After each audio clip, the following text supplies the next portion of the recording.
It's very important to name your equipment.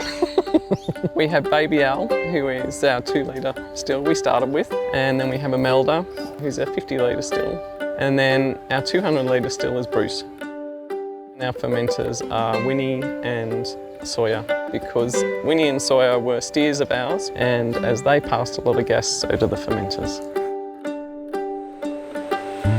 So Steampunk Distillery is a rural, home-based distillery, which is unique on the Sunshine Coast because all of the gin has got citrus from our orchard and or botanicals that we grow, and there's a couple of botanical inclusions in our vodka that are also based on this property. So what we grow on the property is the lemons, the limes, and that's where our cellos come from. We've got a limoncello and a limecello because it just depends what's fruiting. Even though it's not meant to grow on the Sunshine Coast, we've planted Juniper communis, which is the juniper that you're meant to use in gin. And we thought, we'll have a crack at that, which is pretty much our motto for anything. We'll plant it and see if it grows. Well, it started with, I make my own simple syrups using botanicals from the property, and it was just a conversation on the deck of the house with Megan saying, well, how hard could it be to distill? You know, I didn't know whether she was actually serious about that, but she started looking into distilling courses. She did a course, and then it was, to use the term, train the trainer. Trained me on it, just on a smaller alembic still. When we started on this venture, I had to write a business plan.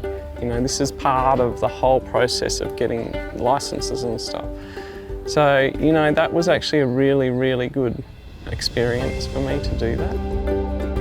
And I think over the years as a woman, you start to actually know your strengths and you work with your strengths and you start to realise, hey, I can do this. So yeah, we've over 2.5 years later, we're here, still going, which is great.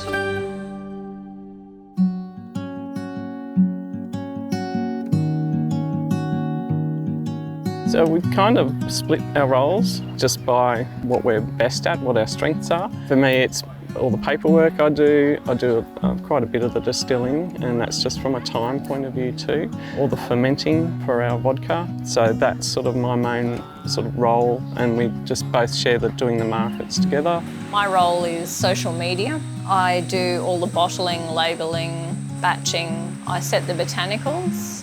It's very process driven, very technical. I think from 30 odd years of theatre nursing, even if you get emergencies, you still have to have a clear head and plan for what you will require and be one step ahead. Running a business, you always have to plan ahead, you know, purchasing or ordering, forecasting how things will change in the market.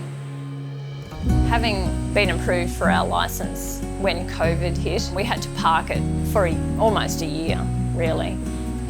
We didn't know what would happen with suppliers, you know, to get your bottles, things that we do have to import from overseas. So we just stopped at that point. Plus, as healthcare professionals, things got a bit wild. So we didn't know what the journey ahead would be. I find the girls from Steampunk so inspiring, their passion for what they do. They are phenomenal. Steampunk joined Fan about 18 months ago, and since that time they have grown, and it's been so exciting to see they're on more shelves in bottle shops, in restaurants. They're being profiled at really key events, and their reputation has become really solidified on the coast. Yeah, to see stuff on the bars it's nice. It's really nice, and it's funny because if we go in and some of the bartenders, they know us, they'll let's turn around to their customers and go, oh, this is the distiller. And, you know, and it's great because then we can have a conversation with that person. At the end of the day, for us, it's about quality. It doesn't matter, you know, how big we get, we still want to hold on to that quality. It would be nice if we could just sustain a couple of employees so that we can have some time off.